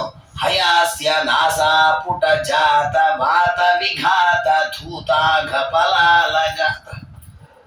ಹಯಗ್ರೀವ ದೇವರು ಕುದುರೆ ಮುಖ. ಕುದುರೆಗೆ ಒಂದು ಕ್ರಮ ಇದೆ. ನಾವು ಕುದುರೆ ನೋಡೋದು ಬಹಳ ಕಡಿಮೆ, ಯಾಕೆ ನಮ್ಮಲ್ಲೆಲ್ಲ ವಾಹನಗಳೇ ಇರ್ತದೆ, ಗೊತ್ತಿರಲ್ಲ. ನೀವು ಕುದುರೆ ಇದ್ದ ಹತ್ರ ಹೋದ್ರೆ ಅದರ ಮೂಗಿನಿಂದ ಒಂದು ಗಾಳಿ ಬಿಡ್ತಾ ಇರುತ್ತದ ಅಂತ. ಅದು ಭಾರಿ ಜೋರು ಇರುತ್ತೆ ಗಾಳಿ, ಸಿಕ್ಕಾಪಟ್ಟೆ ಜೋರಾಗಿ ಗಾಳಿ ಬರುತ್ತೆ. ಎಷ್ಟು ಜೋರಾಗಿ ಇರ್ತದೆ ಅಂದ್ರೆ ಹುಲ್ಲುಗಿಲಿಟ್ಟು ದೂರಕ್ಕೆ ಹೋಗಿ ಬೀಳುತ್ತೆ. ಅಷ್ಟು ಜೋರಾಗಿ ಗಾಳಿ ಉಸಿರಾಟ ಬಿಡೋದು ತಗೊಳ್ಳೋದು ಮಾಡ್ತಾ ಇರುತ್ತೆ. ಇವರಂತಾರೆ, ನಮ್ಮ ಹಯಗ್ರೀವ ದೇವರ ಮೂಗಿನಿಂದ ಗಾಳಿ ಬರುತ್ತೆ. ಆ ಗಾಳಿ ಬಂದು ಏನ್ ಮಾಡ್ತಾ ಇದೆ ಅಂದ್ರೆ ನಮ್ಮಲ್ಲಿರುವ ಪಾಪಗಳೆಲ್ಲ ಧುಸ್ ಅಂತ ಹೊರಗೆ ಓಡಿಸ್ತಾ ಇದೆ. ವಿಘಾತ ಧೂತಾಗ ಪಲಾಲ ಜಾತ. ನಮ್ಮ ದೇಹದಲ್ಲಿರುವ ಪಾಪಗಳೆಲ್ಲ ಹುಲ್ಲು ಕಡ್ಡಿಗಳಿದ್ದಂತೆ. ಆ ಕುದುರೆ ರೂಪದಲ್ಲಿರುವ ಪರಮಾತ್ಮ ಒಂದ್ಸಲ ಒಫ್ ಅಂತ ಗಾಳಿ ಬಿಟ್ಟ ಅಂದ್ರೆ ನಮ್ಮ ಪಾಪ ಧೂಳು ಎಲ್ಲ ಹಾಕೊಂಡು ಹೋಗ್ಬಿಡುತ್ತೆ. ಹಾಗೆ ಹಯಗ್ರೀವ ದೇವರ ಕರುಣಾದೃಷ್ಟಿಯಿಂದ ಪಾಪಗಳನ್ನು ಕಳೆದುಕೊಂಡ ವ್ಯಕ್ತಿ ನಾನು ಅಂತಾರೆ ವಾದಿರಾಜರು. ಮತ್ಯಾರ ಮುನೀಶ ವಾಗೀಶ ಸುತ, ಮುನಿಶ್ರೇಷ್ಠರಾದ ಆಚಾರ್ಯರ ಪರಂಪರೆಯಲ್ಲಿ, ಸೋದೆ ಮಠದ ಪರಂಪರೆಯಲ್ಲಿ ಬಂದಿರತಕ್ಕಂತಹ ವಾಗೀಶ ತೀರ್ಥರು ಒಂದು ಭಾರಿ ದೊಡ್ಡ ಜ್ಞಾನಿಗಳು. ಅಂಥವರ ಶಿಷ್ಯ ನಾನು ಹರೇ ಕಥಾ, ಪರಮಾತ್ಮನ ಕಥೆಯನ್ನ ವರ್ಣನೆ ಮಾಡುವ ಶ್ರೇಷ್ಠವಾದ ಸುರಮ್ಯ ಆಕರ್ಷಕವಾದ ಈ ಕೃತಿಯನ್ನ ಪ್ರಶಂಸೆ ಮಾಡ್ತೇನೆ, ರಚನೆ ಮಾಡಿದರ ವರ್ಣನೆಯನ್ನ ಮಾಡ್ತೇನೆ ಅಂತ. ಹೀಗೆ ಹಯಗ್ರೀವ ದೇವರ ಅನುಗ್ರಹದಿಂದ ಪಾಪ ಮುಕ್ತರಾದವರು ವಾದಿರಾಜರು. ಅಂದ್ರೆ ಅಷ್ಟು ಶುದ್ಧರಾಗಿದ್ದು ಈ ಕೃತಿಯನ್ನ ಬರೆದಿದ್ದಾರೆ. ಇದನ್ನ ಯಾಕೆ ಹೇಳಿದ್ದಾರೆ ರಾಜರು ಅಂದ್ರೆ, ನಾವು ಯಾವ ಗ್ರಂಥವನ್ನ, ಯಾವ ಮಂತ್ರವನ್ನ, ಸ್ತೋತ್ರವನ್ನ, ವಾಕ್ಯಗಳನ್ನ ಪಾರಾಯಣ ಮಾಡ್ತೇವೆ, ಆ ವಾಕ್ಯಗಳು ಪಾವನ ಅಥವಾ ಶುದ್ಧ ಅಂತ ಆಗೋದು ಯಾವಾಗ ಅಂದ್ರೆ ಅದು ಯಾರಿಂದ ಬಂದಿದೆ ಅನ್ನೋದ್ರ ಮೇಲೆ ಡಿಪೆಂಡ್ ಆಗಿದೆ. ಇದನ್ನ ಮಧ್ವಾಚಾರ್ಯರು ಭಾಗವತ ತಾತ್ಪರ್ಯದಲ್ಲಿ ಹೇಳ್ತಾರೆ. ಯಾವುದೇ ಒಂದು ವಾಕ್ಯ ಅದನ್ನ ಉಚ್ಚಾರ ಮಾಡುವ ವ್ಯಕ್ತಿಯ ಉದ್ದೇಶ ಏನಿದೆ ಅದು ತಕ್ಕ ಫಲವನ್ನು ಕೊಡುತ್ತಂತೆ. ಅದನ್ನು ಉಚ್ಚಾರ ಮಾಡುವಾಗ ಇದು ಒಳ್ಳೆಯ ತತ್ವಜ್ಞಾನವನ್ನು ಕೊಡ್ಲಿ ಅಂತ ಉದ್ದೇಶದಿಂದ ಉಚ್ಚಾರ ಮಾಡಿದ್ದಿದ್ರೆ ಅದನ್ನು ಯಾರ್ಯಾರು ಅನುಸರಿಸಿಕೊಂಡು ಹೋಗ್ತಾರೆ ಅವರಿಗೆಲ್ಲ ತತ್ವಜ್ಞಾನ ಪ್ರಾಪ್ತಿಯಾಗುತ್ತೆ. ಒಂದ್ ವೇಳೆ ಆ ವಾಕ್ಯವನ್ನು ಬರೆಯುವ ವ್ಯಕ್ತಿ ಇವ್ರು ತಪ್ಪ ತಿಳ್ಕೊಂಡು ಹಾಳಾಗಿ ಹೋಗ್ಲಿ ಅಂತಾನೆ ಬರೆದಿದ್ರೆ ಅದನ್ನ ಯಾರ್ಯಾರು ಹೇಳ್ತಾರಲ್ಲ ಹಾಳಾಗಿ ಹೋಗ್ತಾರೆ. ಇದು ಎಲ್ಲಿ ನಮಗೆ ಮನವರಿಕೆ ಆಗಬೇಕಾದಿದೆ ಅಂದ್ರೆ, ನಾವು ಸಾಮಾನ್ಯವಾಗಿ ಹಾಡುಗಳನ್ನೆಲ್ಲ ಈ ಕ್ಯಾಸೆಟ್ಗಳೆಲ್ಲ ಕೇಳ್ತಿದ್ವಿ, ಯೂಟ್ಯೂಬ್ಗಳೆಲ್ಲ ಕೇಳ್ತೇವಲ್ಲ, ರೆಕಾರ್ಡ್ ಮಾಡ್ತಾರಲ್ಲ, ಹೇಗೆ ರೆಕಾರ್ಡ್ ಮಾಡಿರ್ತಾರೆ, ನಮಗೆ ಒಳ್ಳೆ ದುಡ್ಡು ಬರಲಿ, ಪ್ರಸಿದ್ಧಿ ಆಗಲಿ, ಹಾಗಾಗಿ ನೋಡಿ ನಮಗೆ ಆ ಹಾಡನ್ನು ಅನ್ನುವಾಗ ಭಕ್ತಿ ಬರೋದಿಲ್ಲ. ಇನ್ನು ಗಮನಿಸಿರ್ಬೇಕು.